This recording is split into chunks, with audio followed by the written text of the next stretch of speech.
Hey friends, my name is Andrew Cooney, and I'd like to invite you to come to Bethany this Sunday. We're in the middle of a series called The Lamb of God.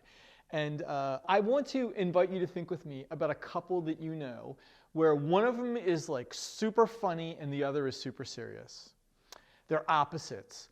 One is like a spender and the other is a saver.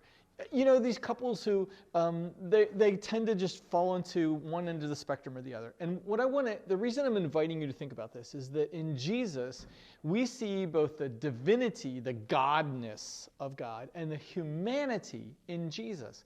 And those two things, well, if they were in two different people, like maybe our heads could grasp them, but the idea that they're together in one person can really challenge us. And I want to introduce this thought to you. What if Jesus was God's way of showing us what maybe the ideal person looks like in terms of how to love? How the ideal human should act when people aren't treating them well? What it looks like for humanity to respond when people are angry at them or upset? Or how you celebrate with joy?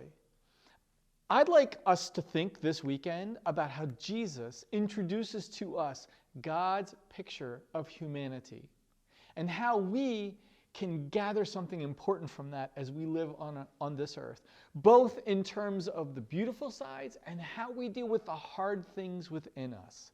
Come join us this Sunday as we look at the humanity of Christ, the Lamb of God.